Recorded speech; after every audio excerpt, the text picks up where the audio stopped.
Gibran Rakabuming Raka meninjau program makan bergizi gratis di SMA 1 Wamena, Papua. Saat meninjau, Gibran melihat langsung menu yang disajikan dan memastikan program unggulan Presiden Prabowo Subianto berjalan dengan baik.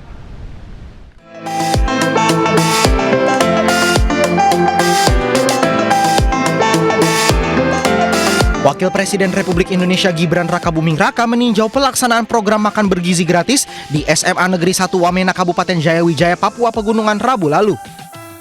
Peninjauan ini guna memastikan program unggulan Presiden Prabowo Subianto berjalan baik dan benar-benar dirasakan manfaatnya oleh para siswa, serta menjadi bagian dari upaya pemerintah memperkuat kualitas sumber daya manusia sejak dini, khususnya di wilayah Papua Pegunungan. Saat meninjau pelaksanaan MBG, Gibran melihat langsung menu yang disajikan kepada para siswa, yakni rendang, tahu goreng, oseng, wortel, dan kubis, serta melon sebagai pelengkap gizi seimbang. Dalam kunjungan itu, Wapres juga berdialog langsung dengan warga sekolah. Ia menekankan bahwa pemenuhan gizi yang baik merupakan fondasi penting bagi anak-anak agar dapat belajar dengan optimal, tumbuh sehat, dan kelak menjadi generasi penerus yang mampu membangun daerahnya. Diketahui program MBG di Papua Pegunungan resmi diluncurkan pada 17 Maret 2025 di Kabupaten Jayawijaya dan menjangkau sekitar 3.500 siswa dari sekitar 20 sekolah di distrik Wamena.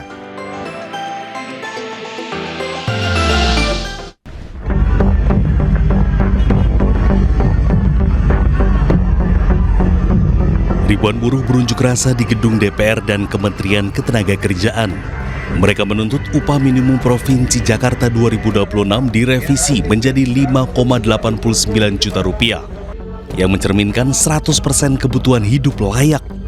Para buruh menganggap UMP Provinsi Jakarta tak cukup untuk memenuhi kebutuhan hidup di Jakarta, apalagi bagi mereka yang telah berumah tangga dan memiliki tanggungan. Rupiah per bulan. Jadi Jakarta itu kota yang mahal. Gubernur Pramono Anung harus paham itu, bahwa orang yang bekerja di Jakarta dengan pendapatan 5,73 juta itu nombok. Kalau mengacu kepada KHL saja, nomboknya 160.000. Kita semua, kamu semua, siapapun yang kerja di Jakarta, hidup untuk nombok. Bahkan kan memalukan. Harusnya gubernur kan lihat dong, lihat upah di sekitar Bekasi. Tuntutan juga ditujukan kepada DPR untuk segera mengesahkan RUU Ketenagakerjaan dan menolak usulan pilkada lewat DPRD.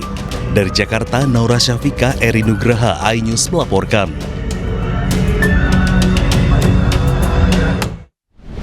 Pemirsa, pengacara Roy Suryo Refli Harun berpandangan Polda Metro Jaya tidak bekerja profesional dalam kasus fitnah ijazah Joko Widodo. Kuasa hukum Roy Suryo menilai kasus cenderung dipaksakan oleh Polda Metro Jaya.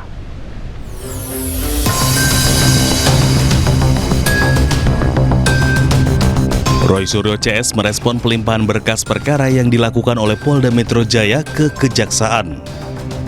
Pihak Roy menyebut pelimpahan berkas Roy Suryo, Rismon Sianipar, dan Dr. Tifa membuktikan bahwa Polda Metro Jaya tidak bekerja profesional. Kuasa hukum Roy Suryo CS juga menilai kasus ini cenderung dipaksakan oleh Polda Metro Jaya. Dari semua rangkaian peristiwa ini, kita lihat penyidik Polda Metro Jaya tidak bekerja profesional. Karena sampai pelimpahan itu kita tidak melihat sebuah dasar hukum yang kuat untuk menersangkakan mereka. Dan bahkan kelihatan keraguan mereka setelah dilimpahkan baru diperiksa lagi saksi dan ahli. Jadi mereka sudah limpahkan, tapi nanti tanggal 20 Januari ada kesempatan untuk pemeriksaan saksi dan ahli. Karena itulah ya, kalau memang tidak kuat, ya kenapa tidak dihentikan aja kasus ini? Kasus ini dihentikan, maksudnya penersangkaan.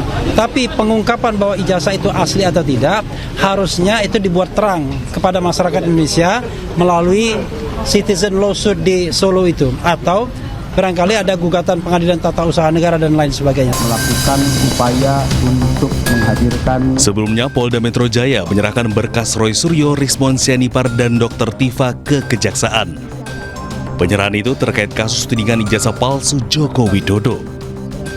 Saat ini penyidik tengah menunggu hasil pemeriksaan kelengkapan berkas dari Kejaksaan sebelum menyerahkan para tersangka. Sementara itu, Roy Suryo membantah bahwa dua tersangka kasus ijazah Egy Sujana dan Damai Hari Lubis telah meminta maaf dan islah dengan Joko Widodo. Roy menilai ada upaya pecah belah yang dilakukan kepada para tersangka kasus ijazah Jokowi agar tidak solid. Sedikit saja, saya tambahkan di luar ini sedikit. Sekali lagi jangan percaya dengan foto ini ya. Foto ini adalah hoax. Ini rekayasa, AI generated.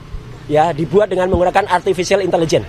Ya, ini mesra sekali tapi nggak ada. Dan orang yang bersangkutan sudah menyatakan nggak ada minta maaf itu. Nah, jadi makanya kita tunggu saja. Kenapa dia? Oh ya silakan. Ya, nggak ada minta maaf. Ini palsu ya? Palsu ya? Nggak ada. Jadi statement dari ES Egy Sujana dan kemudian Damai Hari Lubis itu akan membuat orang-orang itu bertanya-tanya.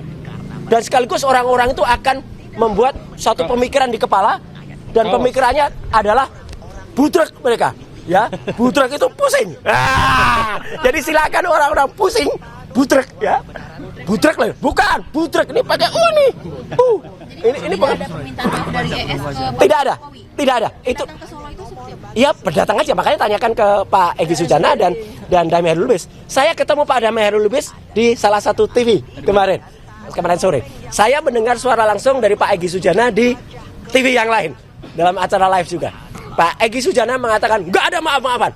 Bahkan dia mengibaratkan kedatangan saya dan Damai Hari Lubis itu bagaikan Nabi Musa dan Nabi satu lagi, Nabi Harun mendatangi Fir'aun. Wah, ngeri banget, mendatangi Fir'aun. Jadi biarkan orang-orang memperbincangkan itu, silakan budrek. Kami tidak ambil pusing, kami tidak ambil budrek. Kami RRT tetap solid. Bahkan RRT tetap solid dengan 5 yang lain, bahkan dengan 4 yang lain. 12-nya jangan coba dipecah-pecah dengan politik divide et impera gaya kompuni dulu. Sebelumnya pemirsa, Presiden ke-7 Joko Widodo berbicara mengenai pertemuan dengan Egy Sujana dan Damai Hari Lubis di Solo, Jawa Tengah. Menurut Jokowi, pertemuan tersebut salah satunya membahas restoratif justice atau permohonan damai dari Egy Sujana.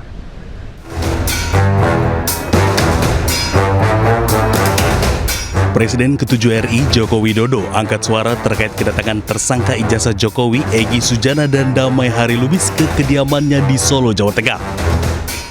Jokowi sebut pertemuan membicarakan restoratif justice yang diajukan Egy Sujana.